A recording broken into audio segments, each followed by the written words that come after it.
The reason we've got the 230 behind us is you guys have had your successful campaign, done everything you hoped, and hopefully a lot more that will come out in time to come with content, and it's time to give it back. Unfortunately. Yep. We found a home for it, so we're keen now to get it re-prepared for going out to its new home. So it's time to get on. And then while we had the opportunity, we brought the TW back. It seemed like a good opportunity to bring it to the test farm, put it to work, dyno it, and see how much of a modern match the 230 and the TW were for each other, from the modern to the 30-year-old. And if I have got this right, that style of tractor would have been tested on at this location all those years ago. So it's a very fitting tribute to come back here.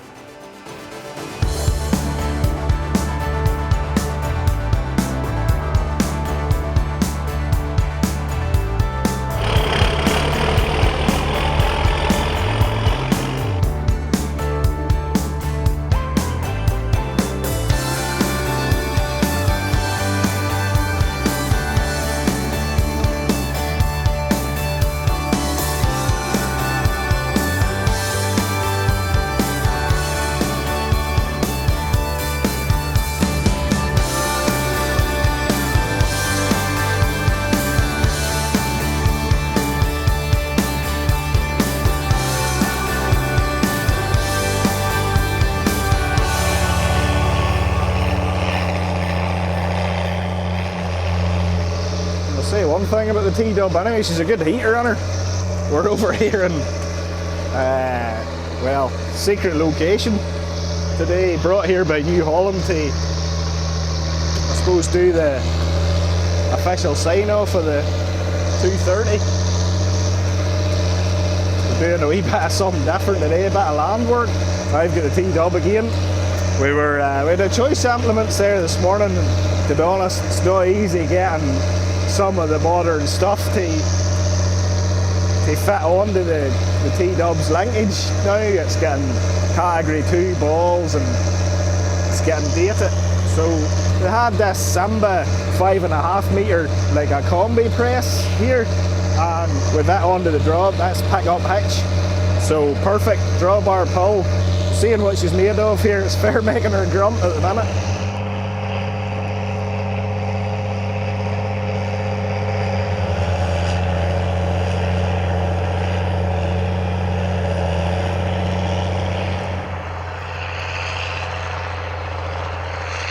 The only thing we didn't do, which we should have probably checked, is tyre pressures. No, that's okay. They're right, aren't they?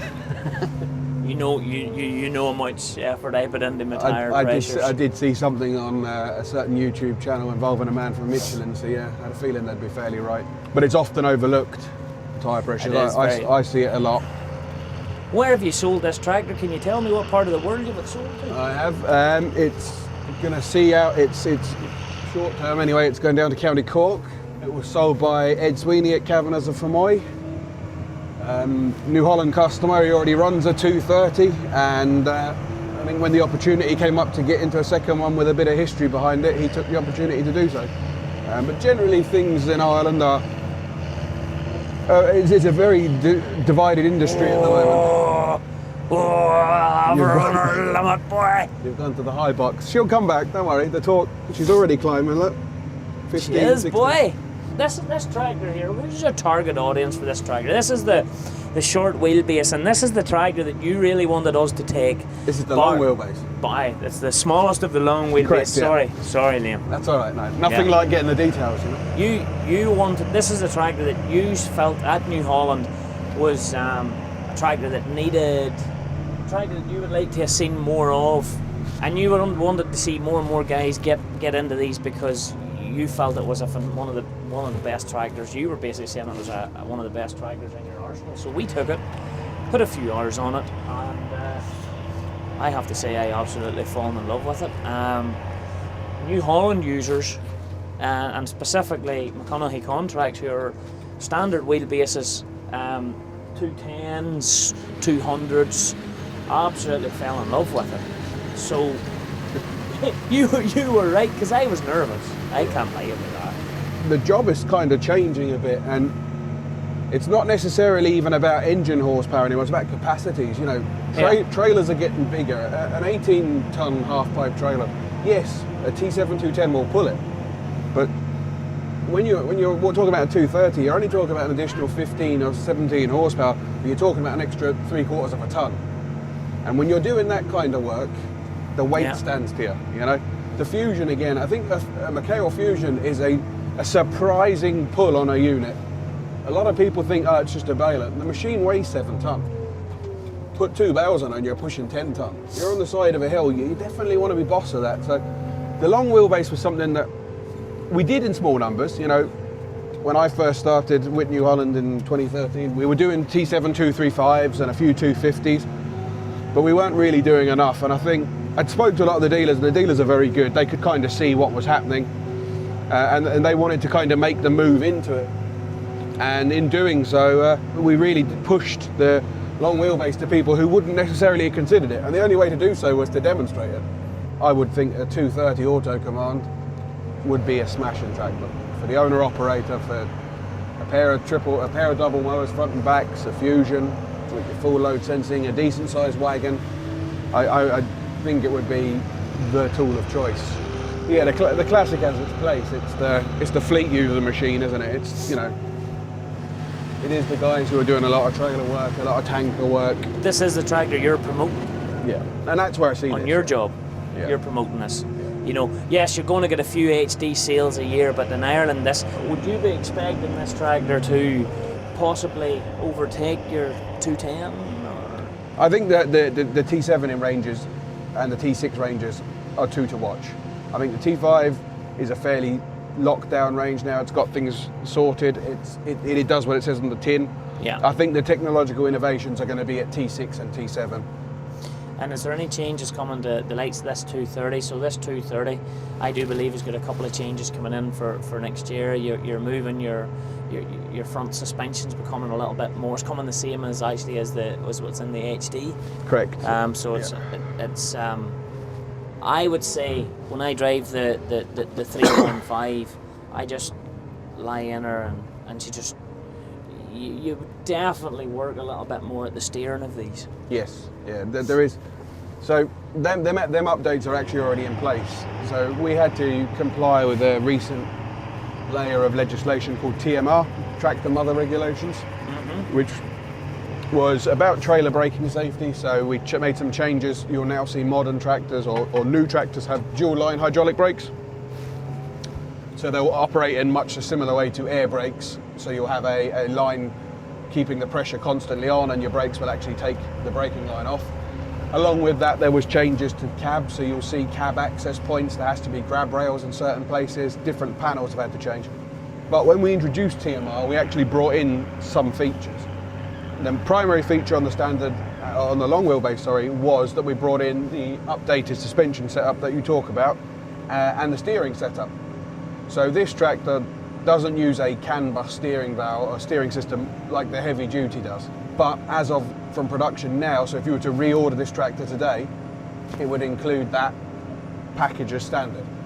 Also built into that we have the function which you touched on earlier, which was custom steer, whereby you can actually program your steering valve ratio from inside your cab. So if you're finding yourself in a field doing a lot of headland turns and you're finding it hassle to go 4 revolutions to go lock to lock, you can actually change that sensitivity, so 2 revolutions brings you lock to lock. What I really liked about the play I had with it was as you sped up, you know, if you just were like out and on the road, it decreased its sensitivity. Yeah. So it's not just cutting out when you reach a certain speed. But now I'll tell you one thing I would like to do. I would like to try and reverse a trailer with it. Yeah, there is. That's definitely tricky, but then there is the option, as you say, just to knock it off. It's only on a switch.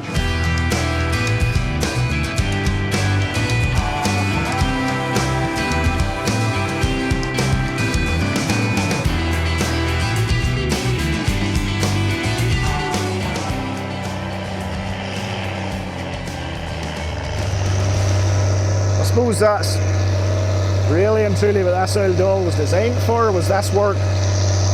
You know, draft work, drawbar pull, and must say, no GPS today.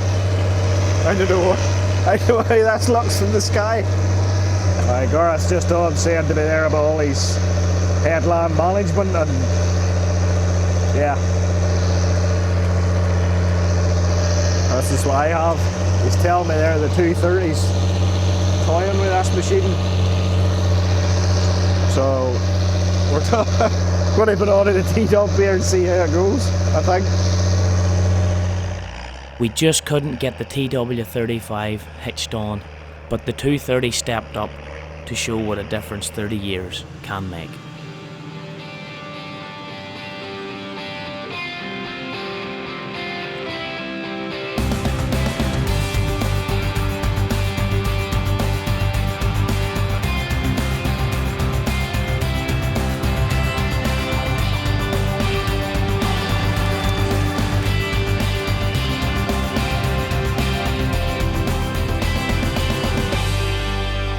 What was your thoughts now when you seen the two of them side by side in the field today?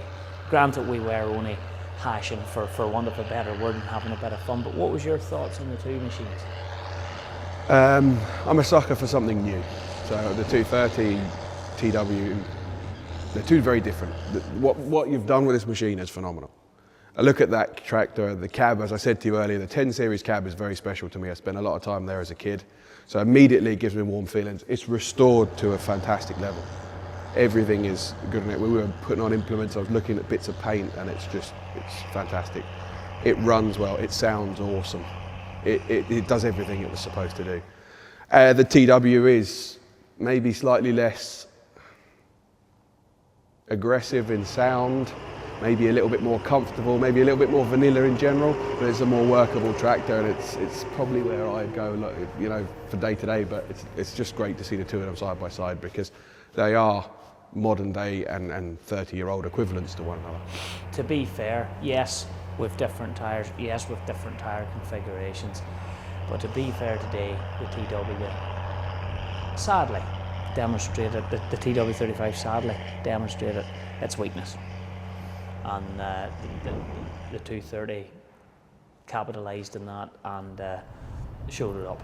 It did. That's where the 30 years is. You know, that's without a doubt. And you know, people have to understand that in the arable world, or in that draft work that we were doing today, the 230 was not boosting. No. It was running at its standard horsepower, which we have dynoed. We're not just going to give that away, but they're very close on horsepower. So yeah, the 30 years was very evident there today from what I could see. There's only one thing I'd like to do on behalf of GRASSMEN and the whole team of GRASSMEN, but not only GRASSMEN, on behalf of Make-A-Wish and all the charities, and also the 32 County Peel Challenge at the Active Agri Association and the Ronald McDonald House and the Cancer Fund for Children, is thanks very much for the support that New Holland Agriculture have given us this year. We've enjoyed having fun with the 230. We've enjoyed giving it our style.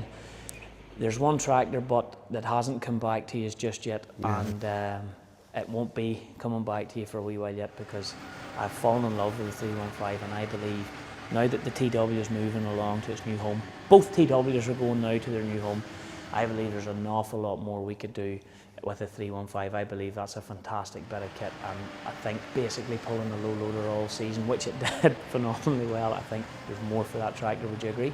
I'd agree, yeah, I'd agree. And just to go back on what you said, it's been a pleasure working with the GRASSMEN. As a brand, as a team, there's a lot more than myself who have put hours into this, but everyone's enjoyed working with you. Everyone's took a great buzz out of seeing your content when it comes back to the office, and see the charities that you're supporting, and actually, you know, it's been great to see the numbers rising and the tally that you're going to make your donation to once the raffle closes, and it's all been a great feeling. So we really appreciate the fact that GRASSMEN came to us and gave us the opportunity to work with you on this. And moving on with your 315, I'm not going to argue with you. If you want to hold it for another little while, that's fine, but let's, as you say, work between us, and we'll try and do some good stuff with that. But beyond that, now I have a little bit of a shopping list gathered up after Agritechnica. Will we leave it a week? We'll leave it to after Christmas? Yeah, it's probably for the best. Okay, no problem. Thanks. Cheers. Thank you.